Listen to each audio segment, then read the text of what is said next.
Bismillahirrahmanirrahim. Sini saya akan menjelaskan tentang Mushaf Al-Quran Standar Indonesia. Yang pertama, pengertian Mushaf Al-Quran Standar Indonesia yaitu Mushaf Al-Quran yang dibakukan cara penulisan, rosem, harokat, tanda baca, dan tanda-tanda wakofnya sesuai dengan hasil yang dicapai dalam musyawarah kerja atau muker ulama ahli Al-Quran yang berlangsung 9 kali dari tahun 1974 sampai dengan 1983 dan dijadikan pedoman bagi Mushaf Al-Quran yang diterbitkan di Indonesia.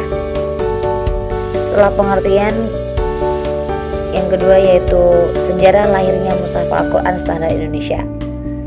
Lahirnya Mushaf Al-Quran Standar Indonesia tidak bisa dilepaskan dari keberadaan Lajnah Pentashih Mushaf Al-Quran yang pada kurun waktu tahun 1970-an, di mana berada di bawah Lembaga Lektur Keagamaan Departemen Agama Republik Indonesia.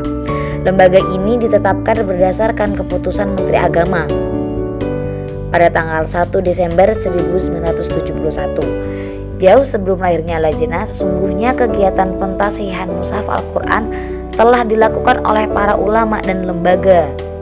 Di antaranya Mushaf Al-Quran cetakan Matba'ah Al-Islamiyah Bukit Tinggi tahun 1933 Masehi, ditasih oleh Syekh Sulaiman Ar-Rasuli dan Haji Abdul Malik, dan Mushaf Al-Quran cetakan Abdullah bin Af Cirebon pada tahun 1352 Hijriah atau 1933 Masehi, ditasih oleh Haji Muhammad Usman dan Haji Ahmad Al-Badawi Kaliwungu, Kendal, Jawa Tengah.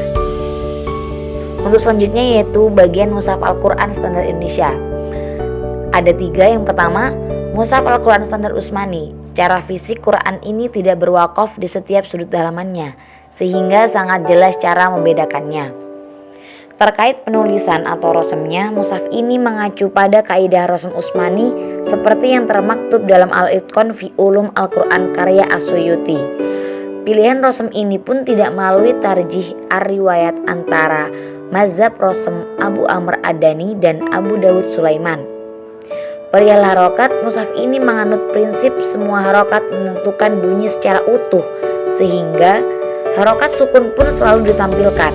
Jelas ini sangat berbeda dengan mushaf-mushaf Timur Tengah yang tidak menampilkan sukun atau bacaan matobi'i. Dalam hal wakaf, mushaf Utsmani sudah menyederhanakan. Semula terdapat 12 tanda wakaf berubah menjadi 7 tanda wakaf. Bentuk mushaf yang kedua yaitu Mushaf Al-Quran Standar Bahriyah. Mushaf Bahriyah ialah mushaf yang secara fisik memiliki tanda wakaf akhir ayat di setiap sudut halaman. Mushaf ini merupakan sebuah solusi atas banyak para penghafal Al-Quran yang menggunakan mushaf pojok. Mushaf pojok memang semakin banyak di Indonesia berkat hasil reproduksi mushaf milik Kiai Haji Muhammad Arwani Amin Kudus pada tahun 1974 dari Turki. Nah, di sini ada beberapa ciri-ciri khas Mushaf Al-Quran Indonesia Standar Bahriyah. Yang pertama, waw dan ya mat tabi'i tidak diberi sukun. Yang kedua, idgham tidak diberi tanda tasydid dan iklab tidak diberi tanda mim kecil. Yang ketiga, tanda wakaf disesuaikan dengan mushaf standar Utsmani. Yang ketiga, Mushaf Al-Quran Standar Braille ialah mushaf yang diperuntukkan untuk tunanetra atau orang-orang yang menderita gangguan penglihatan. Mushaf ini disusun berdasarkan simbol Braille Arab yang telah digunakan dalam mushaf-mushaf Braille di Yordania, Mesir, dan Pakistan.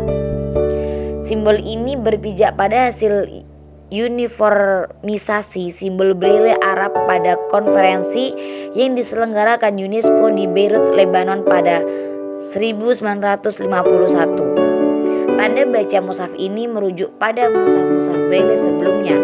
Adapun berkaitan dengan bacaan tajwid, mushaf ini hanya mencantumkan tanda tasydid pada bacaan idgham dan tanda mat untuk mat far'i.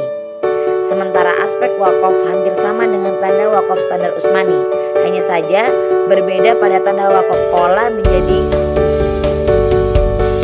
solato menjadi sod dan titik 3 mu'anatoh